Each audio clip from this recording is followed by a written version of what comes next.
Speedway Report is produced and broadcast by the Zeus Radio Network for Racers Reunion Radio. NASCAR's national tours converged on Atlanta Motor Speedway.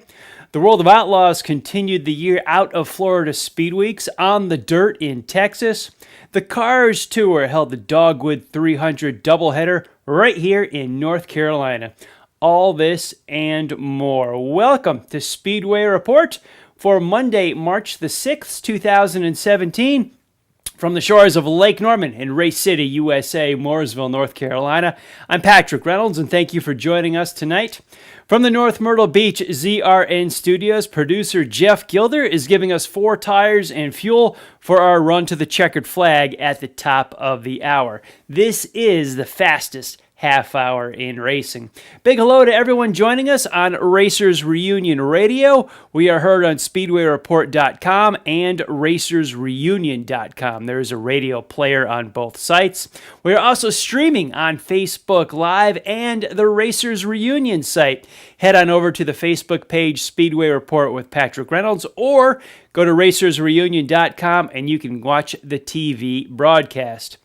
And if you are on Facebook, go to the page Speedway Report with Patrick Reynolds. We'd appreciate it if you give us a like. We enjoy bench racing with you 7 days a week, not just on Monday nights. We're basically talking racing all the time. And our broadcasts are archived on SpeedwayReport.com. Just go to the top ribbon, hit the TV button, and you can watch tonight's show as well as past episodes. Just to round out social media, you can tweet me directly at SpeedwayPat. Hope all of you are enjoying the new look of the Racers Reunion website. We've got a good crew bench racing in there tonight. So if you'd like to join the conversation, head to RacersReunion.com. Let's jump on over to the Speedway Report Victory Lane lap. Everybody that pretty much had a stock car or a sprint car was competing a few weeks ago down in Speed Weeks in Florida. Several of those tours left Florida, hit a racetrack again. Most are home in the shop waiting for their regular season openers. Not so much for NASCAR's 3 National Series. They kept the momentum up strong in Atlanta, Georgia, where the Monster Energy NASCAR Cup Series raced yesterday. The win was taken by Brad Keselowski. There's more to the story on that. Saturday's Xfinity race was won by Kyle Busch. And yes, there's more to the story on that. And the truck race was taken by Christopher Bell, young up-and-coming driver there out of the sprint car ranks. He's got a bright future in NASCAR. The World of Outlaws Sprints headed west to Texas. They raced Friday night in Kilgore, where Donnie Schatz was the winner of the A-Main. They tried to get in their event on Saturday in Willis. That race was rained out and postponed to Thursday, April 13th. The Cars Tour was right at home here in Kenly, North Carolina, with a doubleheader Dogwood 300. 150 laps for the super late models, as well as 150 laps for the late model stock cars. The super late model race was won by Matt Craig, and the late model stock car event taken by Lee Pulliam. Pulliam, a strong runner in the Mid-Atlantic late model stock car races, as well as a former guest right here on our show. Let's take a look at Kyle Busch's Xfinity Series win, which is now known as an encumbered win. This is a vocabulary term we all had to learn last year, that NASCAR was going to assign those cars that did not pass tech inspection. That is just the problem that Kyle Busch's Joe Gibbs Racing entry had after taking the checkered flag Saturday in Atlanta. The front end of the car was found to be too low, both the left and right front corners, not just one, but both. By how much? Not an 18th or a 16th, which we see some of these guys do, but by a full inch. And when you're heading through tech inspection, post-race or pre-race, 1 inch is a lot. Not a lot of tolerance there, or none at all really. A full inch low, that's pretty big. We are expecting penalties to be announced this week, possibly in the points or the monetary direction that NASCAR may take the team. Usually that's it, points and money. Now, Kyle Busch is not eligible for driver points in the Xfinity Series. However, his team and his car are eligible for owner's points, so that could be detrimental to them. Now, a conversation started with this encumbered idea last year. Actually, it pops up probably at least once a season about these penalties. The driver and the team keep the win, yet the penalty is announced that week as far as dollars and points go. I would like to see these guys disqualified. I have nothing against Kyle Busch or Joe Gibbs Racing. I have no agenda here. I just think it is the right thing to do. They do this in short track racing all the time. Go to your weekly Friday or Saturday night short track. If a car does not pass tech inspection, he's disqualified. And the next highest finishing car that does pass tech will be awarded the win. Whether that's the second place driver, the third place driver, what have you. That's how they do the scoring. The drivers and teams just move up in the tech passing department until you get a winner. I would like to see that in the Premier NASCAR Series, the 3 National Series. Often they keep the win and there's just a money or points penalty during the week. The France family decades ago, generations ago, wanted fans to know who won the race when they left the racetrack. Checkered flag flew over the roof of a car. Definitely, that was your winner. You can penalize them later. When I look at this from the fan standpoint, I look at this and I leave the track and find out later my driver won the race or a particular driver won the race, yet they were illegal. I want to know what I just saw. Did I truly see who won the race? Is that the driver that won the race? That just does not sit well with me. If I see a guy win the race and find out later he was disqualified, I understand that they did not pass tech inspection post-race. They got the win taken away from them. It's a bummer for what I saw, but I think that's much more legit and establishes credibility back into the premier divisions of NASCAR, their national series, if they were disqualified. Conversely, let's talk about this. Another Atlanta penalty. On Sunday, A.J. Allmendinger was found to have 3 loose lug nuts after the Atlanta race. 17 were tight, 3 were loose, and his crew chief, Randall Burnett, is facing a 3-race suspension and a $65,000 fine if we go directly by the rulebook. Now, granted, that is a safety issue. This became a hot topic within the last few years when NASCAR, for a period of time, stopped policing tight lug nuts as cars exited pit road, and now that is a black and white issue of how hard of a penalty and a slap on the wrist that is. Actually, it's more than a slap on the wrist. It's a severe penalty. I ask, does NASCAR have this right where a team like Kyle Busch or Joe Gibbs Racing could keep the win, yet a team like A.J. Allmendinger gets hit pretty hard? I question whether NASCAR has this correct. Are we coming down too hard on Allmendinger and not hard enough on Kyle Busch? I think so. I think if you win the race and are found illegal, the win should be taken away from you. Now, I don't want to take anything away from the safety issue. Loose lug nuts should be a serious offense, but it seems like if we're in the world of this, should the punishment fit the crime, we ought to have a second look at that situation right there. Kevin Harvick, he was the dominant driver at Atlanta with the fastest car. He has also had a history of troubles on pit road with his pit crew with slow stops, costing him wins.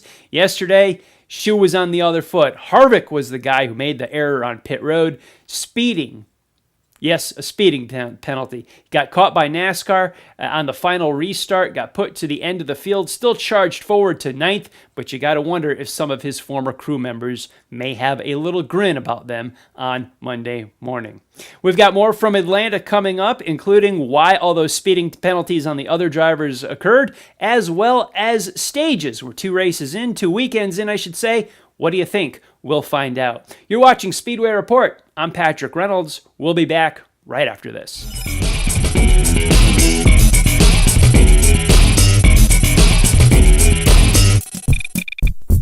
Are you looking for ways to generate more sales? Of course you are. Recent research indicates that companies with video messages convert 41% more traffic to their websites. Last year, social video content generated 1,200% more shares than text and images combined, and consumer watched over 8,000 years of video a day on YouTube. Watching 1 minute of video has the equivalent impact of reading 1.8 million words of text. Consumers report that they are 4 times more likely to watch a video about a product than read about it, and 67% of consumers say video increases their chance of purchase. Storytelling makes up 2/3 of our daily interaction. Our brains relate and recall stories naturally. You should be convinced by now that video and effective video marketing can be the solution you're looking for. Zeus Digital Marketing can imagine, create, and deliver your message to those waiting to consume it.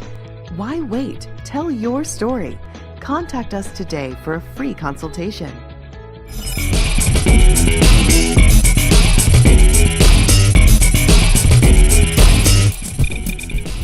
Welcome back to Speedway Report. I am Patrick Reynolds. Thanks for joining us tonight.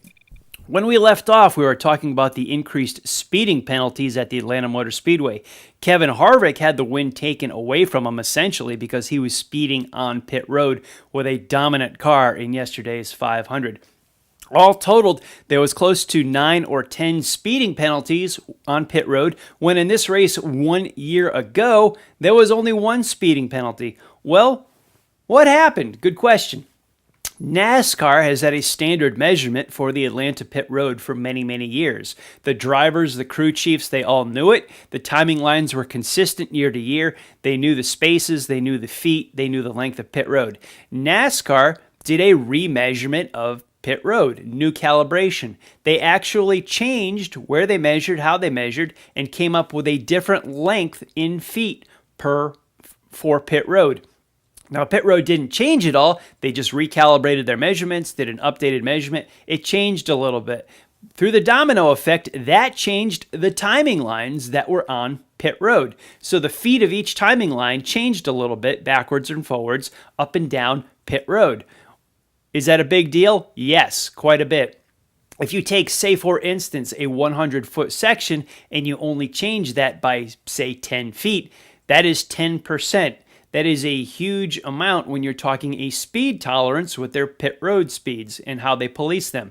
They do give these guys a little bit of tolerance. It is not 10% when it comes to their speed limit heading up and down pit road. That changed, and everybody had their tacks, gears, basically their engines all set ready to go for the speed limits and pit road length that they had in previous years. Now, this was not a surprise to the drivers and crew chiefs. They knew this ahead of time going into the Atlanta race. However, when they look back at their notes and previous records of Atlanta Motor Speedway, they know the pit road, the timing lines, that's where they all there. And I think everybody had that mindset of where they were in years past. Hence, a lot of guys got busted on Sunday for speeding on pit road. High increase of pit road speeding penalties. That was essentially the cause. Remeasurement, recalibration on the length of pit road, changed the timing lines. Everybody knew in their head from years past where they were. I think they were in that mindset. It carried over. A lot of folks got in trouble with speeding. This was weekend number 2 for the brand new stages that NASCAR is using for its top 3 national series.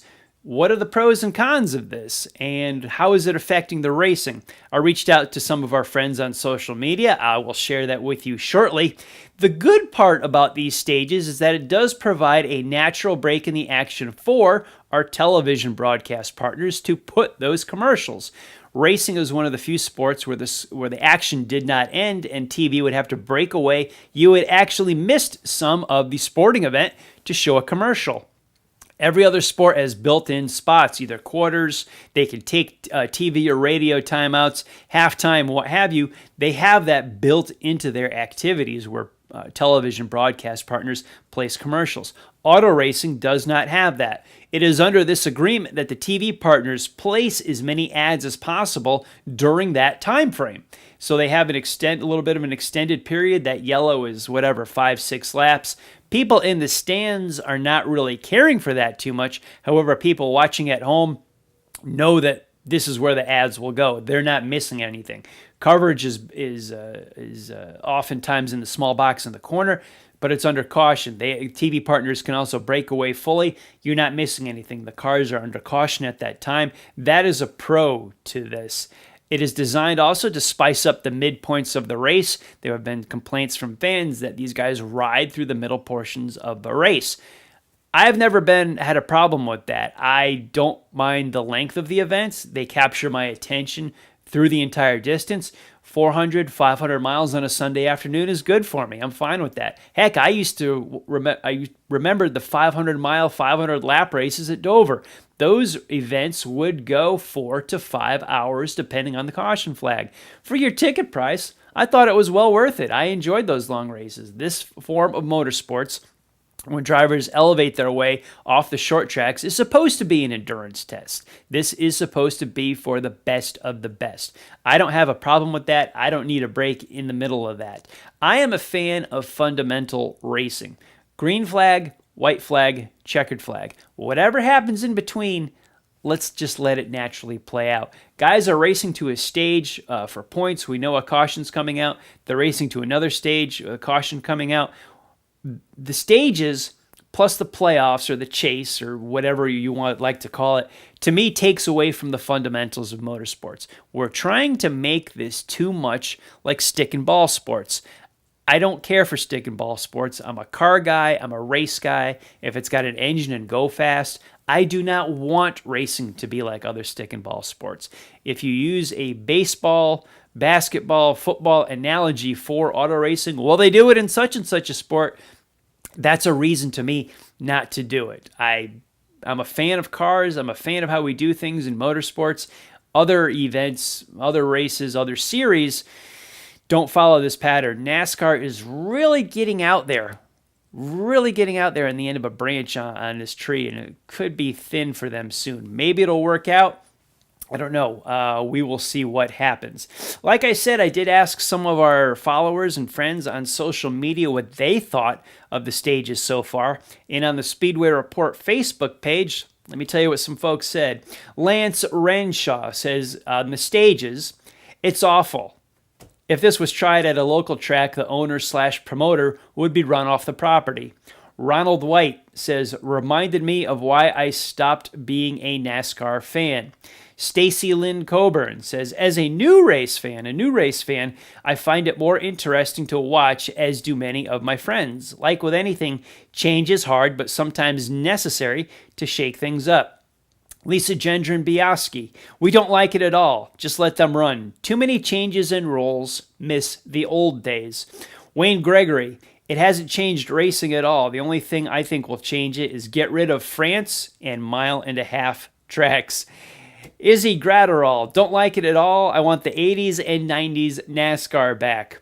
Stacy St. John, 2 races in, and I am ready for my IndyCar season. LOL. And Jay Tate, I'm enjoying it. He went on to elaborate a little bit. I like it from a marketing point of view. TV and sponsors have a better idea of when their advertisements will show. That's a plus. I also enjoy it bunching the field up during different points of the race. I'll enjoy it more through the year as crew chiefs get more creative to try to get an advantage after they figure it out more. These are somewhat the scheduled debris cautions, as people always like to accuse NASCAR of doing when a race got strung out a little bit. Jay brings up a good point, as we've had Daytona and Atlanta so far. The Tours, NASCAR, or Xfinity and Cup head to Las Vegas this weekend, another 1.5 miles. This may put them in a box as far as speedways, 1.5 miles, the downforce and short tracks go. Where this could come into play definitely would be the road courses and big tracks like Pocono, where the laps are very, very long, very mild, or take a long time to get around. That could give the crew chiefs a little bit of creativity as far as their strategy go. I want to thank all of you for watching this evening. This has been Speedway Report from the shores of Lake Norman in Race City, USA, produced and broadcast by the Zeus Radio Network for Racers Reunion Radio. Don't go anywhere. BP, JB, and BS are coming right up at the top of the hour on Racing and Rockin' with Draglist.com. A reminder to like our Facebook page, Speedway Report with Patrick Reynolds, and I am on Twitter at Speedway Pat. Thank you all for joining us tonight. We will see you next Monday on Racers Reunion Radio, SpeedwayReport.com, and Facebook Live. Good night.